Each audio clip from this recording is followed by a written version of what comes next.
नमस्कार दर्शक बंधु जय जगन्नाथ। सेप्टेम्बर मास 2025 मसीह बिछा राशि फलाफल किपर आसतु आज अध्याय आलोचना करवा। बिछा राशि अनेक ग्रहंकर राशि परिवर्तन मसरे आपणकर राशि अधिपति मंगल अटंती। मंगल मास आरंभ आपणकर एकादश स्थान चलन करेंगे। सेप्टेम्बर मास 13 तारिख ठार मंगलंकर चलन द्वादश स्थान रवि मास आरंभ दशम स्थान चलन करेंगे एवं सेप्टेम्बर मास 7 तारिख ठार रविंकर चलन आपणकर एकादश स्थान को शुक्र मास आरंभ आपणकर नवम स्थान चलन करेंगे एवं सेप्टेम्बर मास 15 तारिख ठार शुक्रंकर चलन आपणकर दशम स्थान रही बुधंकर चलन मास आरंभ आपणकर दशम स्थान तत्पर बुध सेप्टेम्बर मास 15 तारिख ठार आपणकर राशि ठार एकादश स्थान चलन करेंगे। शनिंकर चलन मास सारा आपणकर पंचम स्थान शनि सेठारे बक्री हो चलन करेंगे। राहुंकर चलन चतुर्थ स्थान केतुंकर चलन दशम स्थान बृहस्पतिंकर चलन आपणकर राशि ठार अष्टम स्थान बिछा राशि व्यक्ति माने निज स्वास्थ्य को नहीं 13-14 तारिख पर मास शेष पर्यंत टिके चिंता प्रकट करें। छोट मोट स्वास्थ्य हानि को नहीं डाक्तर परामर्श ए मासरे करेंगे। आपणकर राशि अधिपति मंगल द्वादश स्थान चलन करुथिबारु मासर द्वितीयार्धरे जानवाहन प्रति टिके सतर्कता अवलंबन करेंगे। पाद गोड़े बेले बेले आघात उपजी पारे। छाती रे हृदय टिके बेले बेले पीड़ा अनुभव करेंगे। अन्यथा अन्य रोग उपर आपणकर नियंत्रण माँ का स्वास्थ्य सामान्यतम बापा स्वास्थ्य रे धीरे धीरे अनेक उन्नति आसबार संभावना रही। मसरे आपण संतान सुख निश्चित रूपे पाइपारती किंतु नूतन गर्भधारण करने समय से अनुकूल आपंकर राशि मसरे रही। खाइबा पीबारे नियंत्रण रखा आवश्यक। शनि पंचम चलन कले पेट जनित पीड़ा बेले बेले छोट मोट बढ़ी पारे। दर्शक बंधु ए मासरे कर्म क्षेत्र में अनेक परिवर्तन करेंगे। कर्म क्षेत्र में किसी शुभ फल वृद्धि पाइबाकू जाउची जेहेतु रवि दशम भाव में स्वस्थान चलन करेंगे एवं तत्पर से सेप्टेम्बर मास 7 तारिख ठार एकादश स्थान चलन करुँच। तेणु रवि चलन मास सारा शुभरे रहुथिबारु निज कार्य आप सम्मानित हो पारती। नूतन कर्म आरंभ करें। सरकारी कर्म रे किसी सुजोग पाइपारती। बाकी बुकर रही कार्यगुड़िक आग को अग्रसर हम।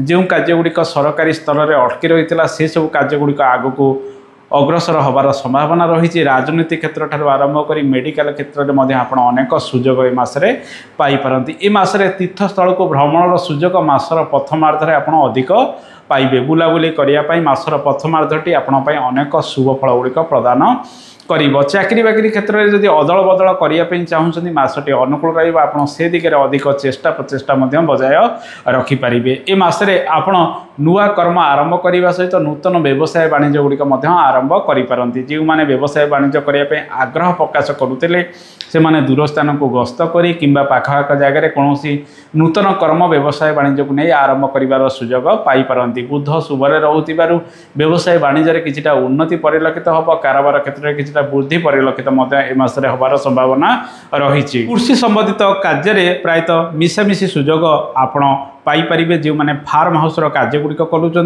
15 तारिख पर अधिक सफल हो पारती। कस्मेटिक संबंधित कार्य टेक्निकल संबंधित कार्य मेसीनरी संबंधित कार्य क्षेत्र में मिशामिशी सफलता आपन को मिलवा को जाऊँगी। जानवाहन किणाकिणी जदि करने चाहूँगी ए मासटी शुभ फल गुड़िक वृद्धि कराइब। जमीबाड़ी कार्य क्षेत्र में छोट मोट समस्या मासर द्वितीयार्धरे रहिबार संभावना रही। ए मासरे आपण व्यवसाय वाणिज्य आरंभ करने सहित नूतन चाकरी बाकरी क्षेत्र में अधिक सुजोग पाइपारती। इंटरव्यू इत्यादि क्षेत्र में परिश्रम आपणकर भल ए मासरे रहिब। आर्थिक क्षेत्र में देखा आपणकर धन भावर ग्रह बृहस्पति अशुभरे चलन करुँच।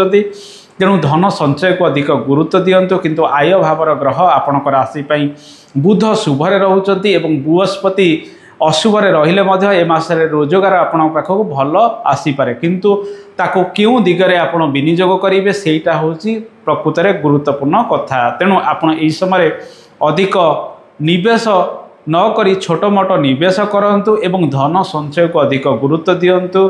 आपण आशा नथिबा दिगरे बेले बेले किछि लाभ मध्य पाई पारंती। बाकी बुकर जदि केही व्यवसाय वाणिज्य करूचंती आपन ठारू नैचंती टंका परिशोध करिवार समय रहिछि शेयर मार्केटिंग क्षेत्र में किछि लाभ मध्य आपण ए मासरे पाई पारंती। तेणु ए मासरे रोजगार आपण भल करिवे किंतु बेले बेले धन संचय आपणकर रहिबो नाही। वाद विवाद इत्यादि क्षेत्र में मासर द्वितीयार्धरे किछि खर्च बढ़ी पारे। ऋण जनित कार्य क्षेत्र में किछि खर्चांत आपण होई पारंती किंबा ऋण इत्यादि सुझिबार संभावना मध्य मासर द्वितीयार्धरे रही। जो मानकर कोर्ट केस विवाद इत्यादि लगी रही तुरंत ताकू 13-14 तारिख भितर समाधान करने चेष्टा करने आवश्यक। दर्शक बंधु ए मासरे विद्यार्थी मानक समय टिके अनुकूल रहिबो। विद्यार्थी माने पाठ पढ़ारे भल प्रदर्शन करेंगे। यांत्रिक शिक्षा क्षेत्र में विद्यार्थी माने आगक बढ़े एवं गाणितिक विद्या क्षेत्र में विद्यार्थी माने मध्य सफल हेबे। मासर प्रथमार्धरे कलात्मक शिक्षा क्षेत्र में उच्च शिक्षार विद्यार्थी माने सफल मध्य होई पारंती। जो माने दूर स्थान को यात्रा करने चाहते से माने मासर प्रथमार्धरे अधिक सफल मध्य होई पारंती। तेणु विद्यार्थी मानक पई मासटी निश्चित अशुभ फल गुड़िक प्रदान करिब। दाम्पत्य जीवन में सुख किछि बढ़िब किंतु मासर द्वितीयार्धरे छोट मोट के कटर टिके परस्पर मध्य हो पारे। अन्यथा शुक्र शुभरे रोथिबारु जीवन साथी सहित सुखद समय मध्य आपण अतिबाहित करेंगे। जहाँ भी समस्या पूर्व लगी रोला ताहा धीरे धीरे सर्ट आउट हो परिवार बहुत कार्य मासरे करें पारंती। बेले बेले पारिवारिक चाप टिके रहिबो अशांति टिके बढ़ी पारे जेहेतु राहुंकर प्रभाव आपणकर चतुर्थ स्थान को रहुछि। द्वितीयार्धरे आपण घर पर विभिन्न कार्य करेंगे। घर पर विभिन्न जिनपतर किणाकिणी क्षेत्र में अनेक सुजोग पाइबे। महिला माने आपण को अनेक सहयोग करेंगे। विभिन्न क्षेत्र में ए मासरे वरिष्ठ व्यक्ति सहयोग नहीं प्रत्येक कार्य करूँ। छोट पिला मानकर सहयोग मध्य आपण को ए मासरे मिल पारे।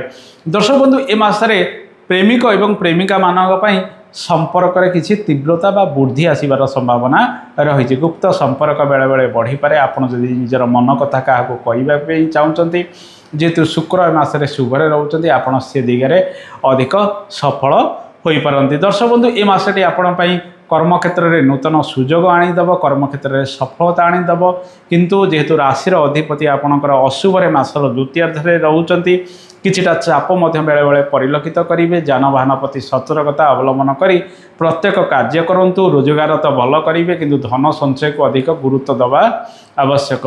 आसतु जानिबा ए मासरे केउं केउं प्रतिकार करेंगे बिच्छा राशि व्यक्ति माने। बिच्छा राशि अधिपति मंगल होइतिबारु आपण प्रत्येक दिन सुंदरकांड पाठ करूँ। श्री हनुमान चालीसा पाठ करूँ। किसी मसूर डाली मंगलवार दिन आपण दान दे दिंतु। अशुभत्व दूरीकरण हम। प्रत्येक दिन ओम गं गणपताय नम ए मंत्र को जप करूँ। प्रत्येक बुधवार दिन शाल ग्राम तुलसी अर्पण करूँ। अशुभत्व दूरीकरण हम। दर्शक बंधु ए तो थिला बिच्छा राशि भाग्यफल। आशा करे कार्यक्रम आपको भल लगी। कार्यक्रम संपर्क में मतामत देवे। आज तो समय हो जाए आज एतिकी। नमस्कार। जय जगन्नाथ। धन्यवाद।